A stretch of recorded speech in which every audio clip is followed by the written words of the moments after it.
आप हमारे चैनल को सब्सक्राइब करें, बेल आइकन को क्लिक करें और सभी के साथ शेयर करें।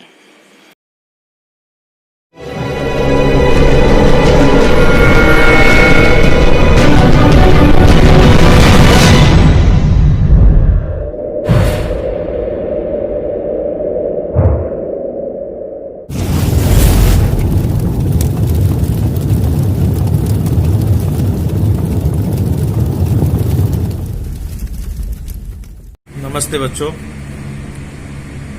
आप सबका मैथ्स क्लास में स्वागत है।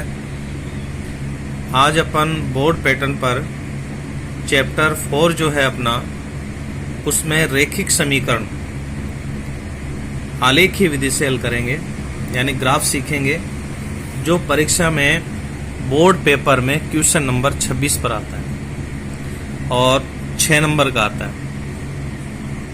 तो सबसे पहले अपन 6 नंबर वाले क्वेश्चन करेंगे ताकि ज़्यादा अंक हमें मिले।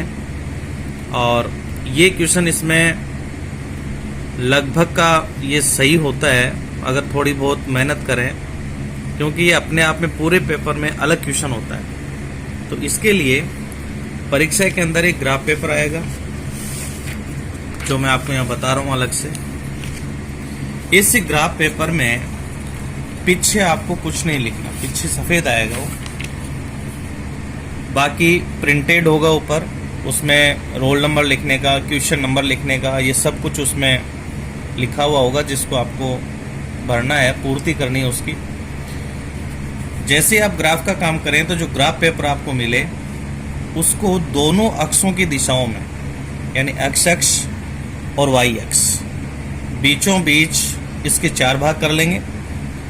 जो प्रश्नावली 9 में भी आपने पढ़ा है, ये प्रथम चतुर्थांश कहलाता है, ये द्वितीय होता है, ये तृतीय होता है, ये चतुर्थ होता है। और जहां ये दोनों एक्स एक दूसरे को प्रतिच्छेद करते हैं वो मूल बिंदु ओ होता है। ओ से दाईं तरफ अपन चलते हैं तो मान धनात्मक होता है, पीछे की ओर चलते हैं ऋणात्मक होता है, ऊपर की ओर चलते हैं ओ से तो धनात्मक वाई का मान होता है, और नीचे की ओर चलते हैं तो y का मान ऋणात्मक होता है। यानी ये पूरी लाइन एक्स अक्ष की होती है बाएं से दाएं, मूल बिंदु से दाएं तरफ धनात्मक मान और मूल बिंदु से बाईं ओर ऋणात्मक मान होता है। ऐसे ही जो लंबवत रेखा होती है ऊपर से नीचे, ये y अक्ष होता है। तो मूल बिंदु से ऊपर की ओर जाते हैं तो धनात्मक मान होगा, नीचे की ओर आएंगे तो ऋणात्मक होगा। इस प्रकार हम इस ग्राफ पेपर को 4 भागों में बांट लेंगे। फिर हम दिए गए समीकरण को हल करके निर्देशांक निकालेंगे, और ये निर्देशांक आपके कक्षा 9 में भी आ जाते हैं। फिर भी मैं इसमें और आपको समझाऊंगा जिसको आप विशेष ध्यान से देखना। इसमें 2 ही बातें सबसे महत्वपूर्ण है, एक तो इस ग्राफ में निर्देशांक अंकित करना और दूसरा समीकरण से सारणी बनाकर क्रमित युग्म प्राप्त करना। तो इसमें देखो मैं आपको डिटेल से समझा देता हूं। ग्राफ पेपर पर जितना भी काम होगा वो टोटल काम पेंसिल से होगा, और जो आपकी मूल कॉपी होगी उस कॉपी में आपको समीकरण संबंधित काम करना है, जो मैं आपको समझा रहा हूँ। दूसरी बात, जो आपके पास पेंसिल है वो पेंसिल छील करके आप उसे नुकीला रखें सुई की तरह, ताकि जितनी नुकीली होगी पेंसिल उतना ही अच्छा ग्राफ खींचेगा, क्योंकि ग्राफ पेपर पर बारीक बारीक खाने होते हैं तो उसमें कोई दिक्कत नहीं आए। और कॉपी का जो काम होगा वो अपन पेन से करेंगे। तो मैं एक क्वेश्चन ले रहा हूँ यहाँ, जैसे बोर्ड पेपर में क्वेश्चन नंबर 26 पर आएगा। पहला क्वेश्चन एग्जाम्पल के लिए ले रहा हूँ कि निम्न रेखिक समीकरण युग्म, युग्म नाम जोड़े का होता है, यहाँ पर 2 समीकरण होते हैं, आलेखीय विधि से यानी ग्राफ विधि से हल कीजिए, जिसमें पहला समीकरण 3x - 5y बराबर -1 और दूसरा समीकरण 2x - y बराबर -3। अतः इसकी सहायता से संबंध, यानी जब हमें कोई प्रतिच्छेद बिंदु मिलेगा तो x और y का मान प्राप्त हो जाएगा। वो मान जो ये संबंध दिया है x + y का होल स्क्वायर बराबर a, इसमें रखकर a का मान हमें ज्ञात करना है। तो देखिए कॉपी में आप क्या करेंगे, तो उसके लिए देखिए अपन समीकरण को हल करके देखेंगे। तो इसको कैसे हल किया जाता है, सबसे पहले तो देखो इसमें आप पैमाना लिखें। पैमाने के लिए देखो इसमें दो अक्ष होते हैं, एक अक्ष जो बाएं से दाएं होता है, एक वाई अक्ष। तो मूल रूप से अगर आप ये पैमाना भी लेंगे तो ज्यादातर क्वेश्चन हो जाते हैं, क्योंकि हमें छोटे छोटे मान मिलते हैं, तो ये लेना चाहिए पैमाना। एक्स पर एक बड़ा खाना बराबर 1 इकाई, और दूसरा जो लंबवत अक्ष होता है वाई अक्ष पर, इस पर भी पैमाना ये ले लेते हैं, एक बड़ा खाना बराबर 1 इकाई। अब ये पैमाना हम इसमें भी लिखेंगे ग्राफ में। अब देख लीजिए ग्राफ के द्वारा कि एक्स अक्ष ये होता है, इसको मैंने आपको बताया कि 4 भागों में बांटना है। एक्स अक्ष की जो लाइन है वो बीचों बीच खींचेंगे, वो भी गहरी और मोटी लाइन के ऊपर से नीचे वाई अक्ष खींचा जाएगा। जहां ये प्रतिच्छेद होगा ये मूल बिंदु होगा, और फिर प्रत्येक बड़े खाने का मान आप 1 ले रहे हैं, इसलिए आप काउंटिंग लिख दें ताकि खाने हमें बार बार गिनने नहीं पड़े। तो देखिए मैंने यहाँ काउंटिंग लिखी है। एक्स का मान 0 से दाएं तरफ चलते हैं तो देखो सारे प्लस में लिखे हैं। बाएं तरफ आते हैं पीछे, तो ये ऋणात्मक मान होता है एक्स का। वाई का मान ऊपर की ओर जाते हैं, देखो प्लस का होता है, इस लाइन के बाएं साइड में लिखेंगे ये। काउंटिंग हमेशा 0 से ही दाएं बाएं ऊपर नीचे शुरू होगी। नीचे की ओर वाई का मान देखो ऋणात्मक होगा, तो जितने खाने हैं एक बड़े खाने का मान 1 लिया है, काउंटिंग लिख दें ताकि निर्देशांक लिखने में हमें दिक्कत नहीं होगी। ये था ग्राफ से संबंधित काम, ये सारा पेंसिल से होगा। अब निर्देशांक हम कैसे निकालें, वो हमें समीकरण से निकालना होता है। तो देखिए इसमें पहला समीकरण दिया है, मूल कॉपी जो बोर्ड की है उसमें अपन वही काम करेंगे जो फेर होगा। रफ काम हम पेंसिल से करके देखेंगे ताकि उसको अपन मिटाकर उसको फेर कॉपी में बदल दें। बाकी आपकी इच्छा है, आप पेन से भी कर सकते हैं पीछे रफ काम मेन कॉपी में। बाकी पेंसिल से करें तो उसे मिटा करके अपन वापस काम में ले सकते हैं उस कॉपी को। तो देखिए पहला समीकरण है 3x - 5y बराबर -1। इसमें जो समीकरण को हल करना जानता है वो इस रूप को बना सकता है। तो देखिए इसमें मूल रूप से 2-3 बातें याद रखें आप। एक तो जहां तक हो बाएं पक्ष में हमें x या y किसी एक का मान रखना है और बाकी को पक्षांतरण करना है। दूसरा पॉइंट ये याद रखेंगे कि कभी भी बाएं पक्ष में ऋणात्मक मान नहीं रखेंगे, यानी माइनस वाला जो चिन्ह है हम दाएं पक्ष में ले जाकर उसको बदल देंगे। और एक हम भाग से बचने की कोशिश करेंगे। अगर भाग से नहीं बचा जाए तो एक बात अलग होगी, उसको फिर हमें करना पड़ेगा। तो देखिए हमारे पास जो पहला समीकरण दिया है इसमें देखो x का गुणांक 3 है, y का -5 है। बाएं पक्ष में हम 3x को भी रख सकते हैं, -5y को भी रख सकते हैं, लेकिन इसमें देखो माइनस का चिन्ह है, तो मैंने कहा जहां तक हो सके माइनस का चिन्ह बाएं पक्ष में नहीं रखें। तो यहां मैं इसका पक्षांतरण करूं तो इसको इस प्रकार से हल कीजिए कि बाएं पक्ष में अकेला x आ जाए। तो 3x इधर रहेगा बराबर -1, ऐसे कैसे रह जाएगा, 5y उधर जाएगा तो ये प्लस का हो जाएगा 5y। अभी भी हमारे पास अक्ष अकेला नहीं है, तो x 3 से गुणा हो रहा है तो इधर आते ही भाग लगेगा। तो देखिए इसमें एक स्पेशल बात यह है कि 3 का भाग न 1 में जाता है न 5 में, इसलिए हमें दोनों में ही भाग देना होगा। तो भाग से हम बच नहीं सकते, यानी भाग तो देना ही होगा। तो x बराबर हमारे पास होगा, ऊपर आएगा -1 + 5y और नीचे आएगा 3, दोनों में भाग लगेगा। अब हमारे पास ये रूप आ गया, x का मान y पर डिपेंड करता है, यानी y तो हो गया स्वतंत्र चर, इसका मान हम मन से रखेंगे, लेकिन ऐसा मान रखेंगे कि इसे हल करने के बाद 3 का पूरा पूरा भाग चला जाए, क्योंकि हमने जो पैमाना लिया है वो पूर्णांक में लिया है और x जो है वो परतंत्र चर है, x का मान डिपेंड करता है y पर। हल करने से ही हमें x मिलेगा। अब x अकेला हो गया, इसको आप समीकरण नंबर 1 दे दें और जस्ट इसके नीचे 3 लाइनों का उपयोग करते हुए आप एक सारणी बना लें।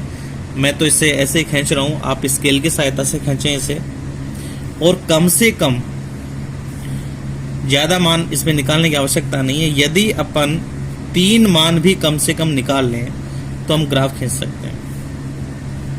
4, 5 इतने मान निकालने की आवश्यकता नहीं है। ज़्यादा से ज़्यादा आप 3 मान निकाल लीजिए। एक खाना देखो ये बड़ा होगा, इसमें ऐसे लिखेंगे अच्छा लगेगा, x बराबर, यहाँ लिखेंगे y बराबर, और ये सारे जो खाने हैं वो बराबर बराबर रखें ताकि अच्छा लगे। और ज़्यादा छोटी सारणी बनाएंगे अच्छा नहीं लगेगा, ज़्यादा बड़ी भी अच्छी नहीं लगेगी। अब इसमें देखिए आपको रफ काम करके देखना होगा। तो देखिए इसमें y का मान हमें रखना है और हल करने के बाद में पूर्णांक यानी 3 से कटने वाली संख्या होनी चाहिए ताकि हम इसको आगे बढ़ा सकें।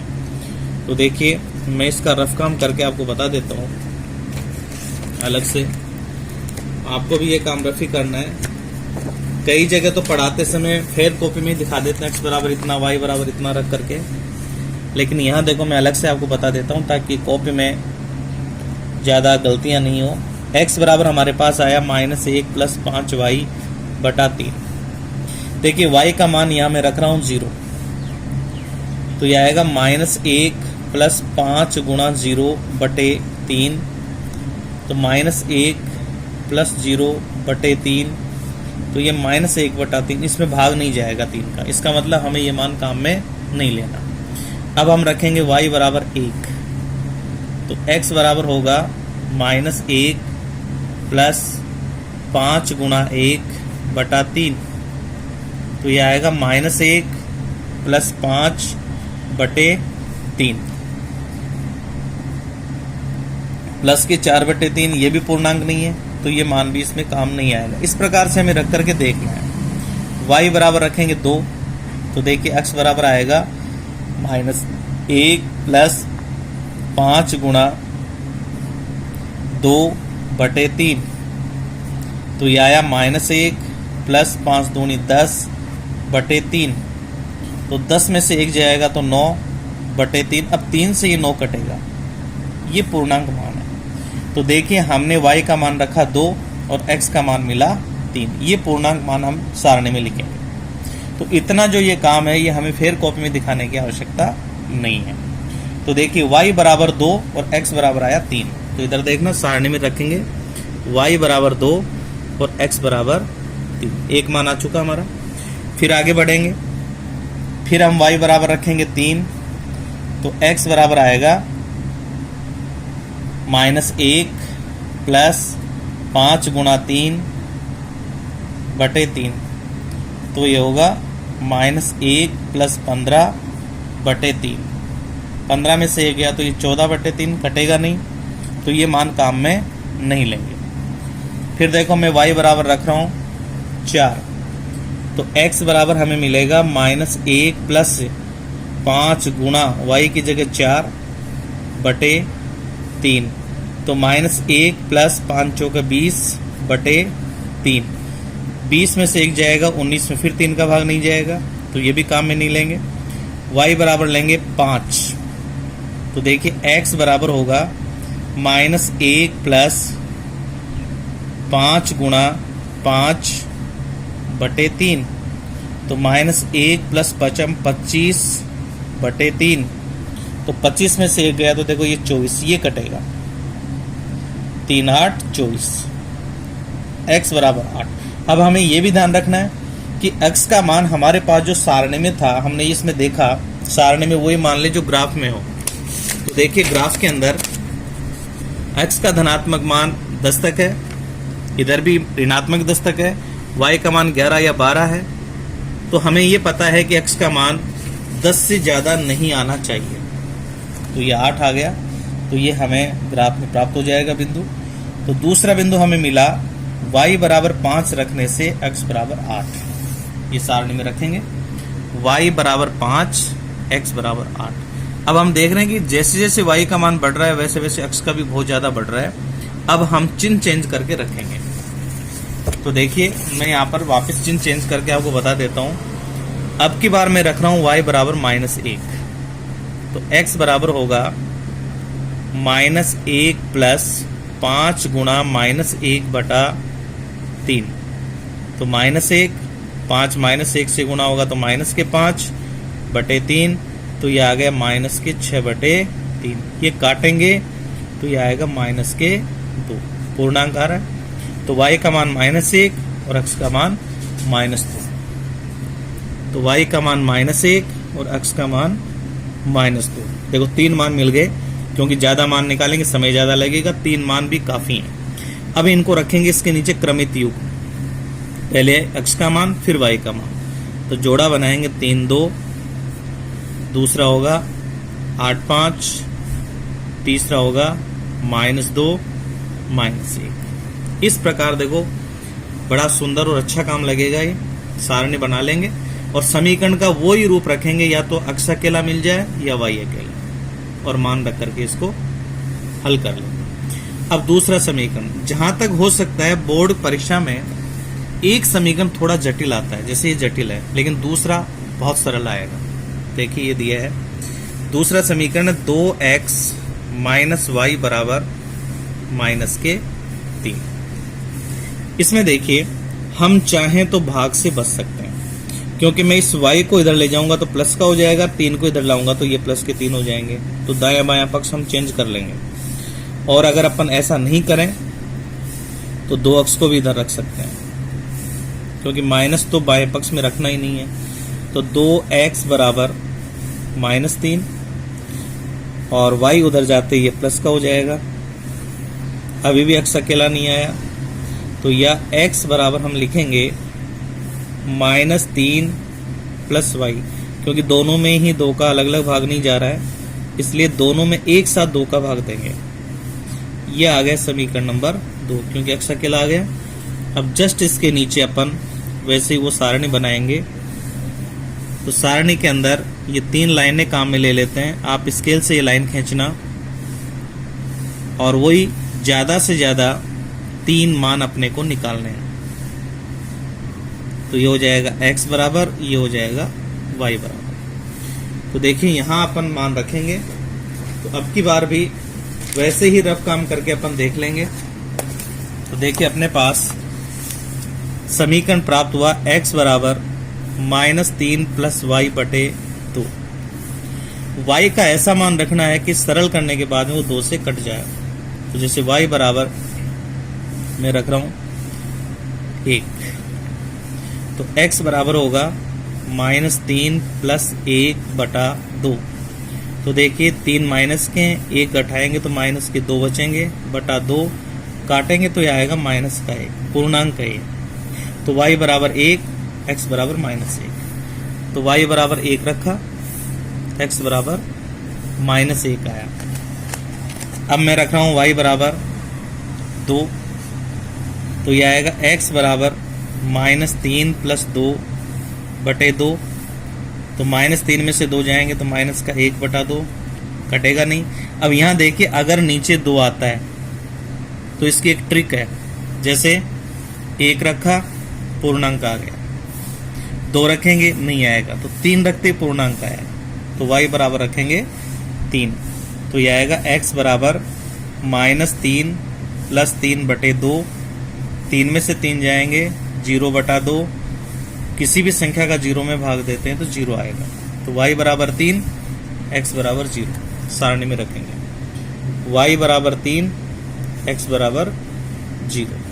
अब हमें पता चल गया नीचे 2 का भाग लग रहा है।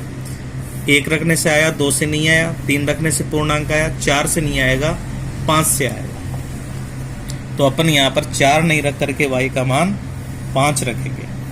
तो x बराबर होगा -3 + y की जगह रखेंगे 5 बटे 2।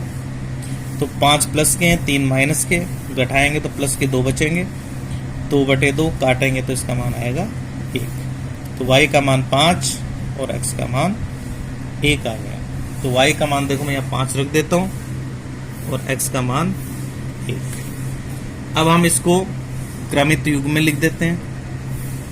तो यह आएगा -1 1 ऐसे लिखेंगे, फिर लिखेंगे 0 3 0 3, फिर लिखेंगे 1 5। कई बार देखो दोनों में उभयनिष्ठ बिंदु प्राप्त हो जाता है, इसमें नहीं हो रहा है तो हम ग्राफ खींचेंगे तो आगे पीछे बढ़ाने पर अपने आप ग्राफ का हल प्राप्त हो जाएगा। अब देखिए सारणी की सहायता से अपन ग्राफ खींचेंगे, और ग्राफ खींचने के बाद में जो इसका आंसर है वो हमें लिखना है। तो उसके लिए देखो मैं बता दूं, ग्राफ से हल कॉपी में लिखा जाएगा। तो ग्राफ से हल, सबसे पहले यहां लिखेंगे प्रतिच्छेद बिंदु के निर्देशांक। अभी तक हमारे पास ये प्रतिच्छेद बिंदु नहीं आया, तो हम इसको खाली छोड़ देते हैं। जैसे यहां पर जो पहला मान आएगा वो x बराबर होगा और दूसरा मान y बराबर होगा। फिर जो हमें संबंध दिया है, देखो यहां पर हमें जो संबंध दिया है उसका मान भी ज्ञात करना है। x प्लस वाई का होल स्क्वायर बराबर a। तो दो समीकरण पहले आ चुके थे, मैं इसको 3 नंबर दे देता हूं। तो ग्राफ से हल करने के बाद में x और y का जो मान मिलेगा वो इसमें रखेंगे और a का मान प्राप्त करेंगे। तो अब अपन देखो ग्राफ पेपर पर इस क्वेश्चन को हल कर रहे हैं। ये काम आपको पेंसिल से करना है। तो देखिए सारी काउंटिंग लिखी हुई है, निर्देशांक अपन तुरंत लिख सकते हैं। यहाँ देखिए आप, इसमें दिया पहला निर्देशांक 3, 2। तो ध्यान रखें x का मान 3 वो भी धनात्मक और y का मान 2। तो देखो काउंटिंग लिखी हुई है, x का मान 3 तो देखो ये 3 आ गया, y का मान 2 तो 3 से धनात्मक दिशा में y की ओर चलेंगे 2। दोनों बिंदु जहां टकराएंगे, देखो यहां पर आप पेंसिल से इसे नॉक कर दें कोने पर, 3 ये हो गया, 2 इधर से आएगा, यानी x का मान 3 y का मान 2। डॉट लगा दें, केवल डॉट लगानी है, और इसके चारों ओर गोला बना दें ताकि दूर से दिखे, और इसका निर्देशांक लिख दें 3, 2। अब दूसरा बिंदु लेते हैं। देखो ये आया है यहाँ पर 8, 5, x का मान 8 वो भी धनात्मक, तो x का मान देखो काउंटिंग कर रखी है, ये 8 हो गया, और y का मान 5 तो ऊपर की तरफ चलेंगे, और इधर देखना ये 5 है तो 8 ऊपर x के मान से ऊपर चलेंगे, y का मान 5 इधर आएगा, दोनों यहां टकराएंगे। यहां अपन डॉट लगा देंगे और यहां पर लिख देंगे 8, 5। तीसरा बिंदु हमने लिया है -2, -1, x का मान -2, y का मान -1, x का मान -2। देखिए इस लाइन पर मिलेगा ये -2 और y का मान -1, तो -1 नीचे की ओर आएगा, ये -1 यहां आएगा ये मान। इस प्रकार अपन ये लिख देंगे -2, -1। अब देखिए अपने को क्या करना है, स्केल की सहायता से ये तीनों बिंदु एकदम सिद्ध में रखने हैं, एकदम सिद्ध में रखेंगे। देखो तीनों बिंदु ऐसे, आप विशेष ध्यान रखना इसमें, जैसे ये डॉट और ये डॉट सिद्ध में होना चाहिए। तो मैं इस लाइन को स्केल की सहायता से पेंसिल से आगे पीछे बढ़ा देता हूं। अब आप इतना ही नहीं छोड़ें इसे, आधा स्केल लाइन पर रख करके इसको और बढ़ा दें पीछे की ओर, ऐसे बढ़ा दें। ये भी थोड़ा सा आगे की ओर बढ़ा दें इस प्रकार से, और तीर का निशान आप दोनों तरफ लगा दें। इस प्रकार देखिए अपने पास ये पहले समीकरण का ग्राफ होगा। आप थोड़ा सावधानी से खींचना, अच्छे लगे और भी अच्छा खींचने का प्रयास करना इसमें। अब मैं दूसरा ले रहा हूं। देखो दूसरे समीकरण में आया -1 और 1, यानी x का मान -1 और y का मान 1। तो इधर देखना x का मान -1 ये है और y का मान 1 ये, y का मान प्लस में है, x का मान माइनस में है, तो ये हो गया -1, 1। दूसरा है 0, 3, 0, 3, x का मान 0, y का मान 3। तो देखो x का मान 0 तो यहीं आ गया, y का मान 3 तो y का मान 3 प्लस में है, तो ऊपर की तरफ चलेंगे,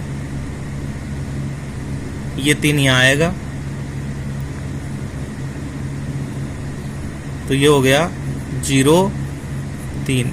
और तीसरा मान है यहां पर 1, 5, x का मान 1 और y का मान 5। तो देखिए x का मान 1 ये है और y का मान धनात्मक दिशा में 5, तो ऊपर की ओर चलेंगे ऐसे, 5 यहां दिखेगा ये, दोनों यहाँ टकरा रहे हैं, जो कोना बनेगा वहाँ डॉट लगाएंगे और वहाँ पर लिखेंगे अपन 1, 5।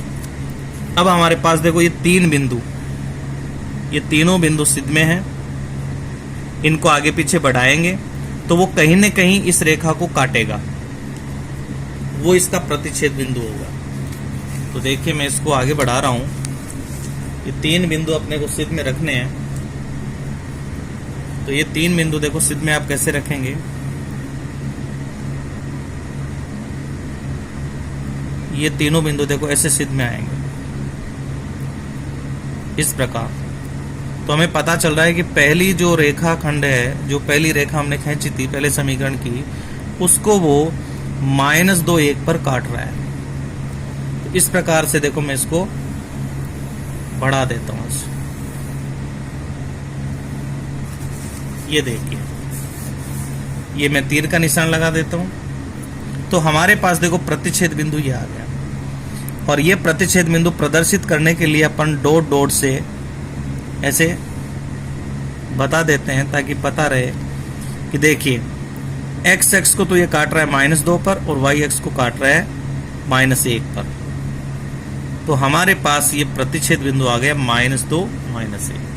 इस प्रकार का ये ग्राफ होगा और ये अंकित भी कर दे। तो हमारे पास देखो ये बिंदु मिल गया ग्राफ से, आपको दिख रहा होगा। ग्राफ नुकीली पेंसिल से बनाए, अच्छा लगेगा। और अब आपको देखो ये प्रतिच्छेद बिंदु यहाँ दिख रहा है -2, यानी x का मान -2, y का मान -1। बड़ा अच्छा बना सकते हो आप। और भी बारीक लाइन से विशेष ध्यान रखें। अच्छा ग्राफ होगा आपका। जहाँ तक मुझे लगता है आपको समझ में आया होगा। एक क्वेश्चन और लेंगे तो और भी समझ में आ जाएगा। तो देखिए हमारे पास प्रतिच्छेद बिंदु क्या मिला, -2, -1। तो हम इसका आंसर अब लिखेंगे और वो आंसर देखो क्या होगा, प्रतिच्छेद यानी ग्राफ से हल है। प्रतिच्छेद बिंदु के निर्देशांक वो हमें मिले हैं -2, -1। इसलिए x बराबर -2 और y बराबर -1। ये आंसर हो गया। अब हमारे पास एक संबंध था x + y का होल स्क्वायर बराबर a। तो अपन यहाँ पर समीकरण 3 में x बराबर -2 तथा y बराबर -1 रखने पर, कई बार आप ये हल करना भूल जाते हो, ग्राफ खींचते समझते हो पूरा हो गया। आगे एक क्वेश्चन पूछा, इसमें पूरा करें। तो x की जगह -2 प्लस y की जगह -1 और इस पूरे का होल स्क्वायर, तो बड़ा ब्रैकेट लगा देता हूँ, बराबर a, या -2 प्लस -1 होगा होल स्क्वायर बराबर a, या दोनों जुड़ करके हो जाएंगे -3, तो -3 का होल स्क्वायर बराबर a। तो -3 का वर्ग करोगे तो माइनस माइनस प्लस हो जाएंगे, 3 × 9। तो ये हमारे पास a का मान आएगा 9। ऐसे आप इस ग्राफ को पूरा हल करेंगे तब जाकर के हमें पूरे अंक प्राप्त होंगे। अब मैं आपको ये बता दूं कि ग्राफ जो होगा वो ग्राफ पेपर आपको कॉपी में अटैच करना है, जो धागे से बांधा जाएगा। इसमें यहाँ छेद दिया हुआ आता है, कॉपी में भी छेद होता है। तो आपको ऐसे नहीं कि पीछे पीछे कॉपी में बांधे, जहां आपने सारणी बनाई है, जैसे ये बनाई है, तो आप इस ग्राफ पेपर को उसी सारणी के पास यहाँ लगा दें और फिर आपको अच्छी तरह से पता होगा, इस प्रकार से आपकी कॉपी होगी। तो यहाँ छेद निकला हुआ होगा और फिर आप धागे से बांध देंगे। लास्ट में मैं आपको धागे से बांधना भी सिखाऊंगा। तो आपको किसी से ये नहीं पूछना है कि ग्राफ पेपर कहाँ अटैच करना है। तो ग्राफ पेपर कहाँ अटैच होगा, जो आपकी मूल कॉपी में आप जो सारणी बनाएंगे, जो आपने यहाँ शुरू की है, वहीं आप अपने इस ग्राफ पेपर को अटैच करेंगे।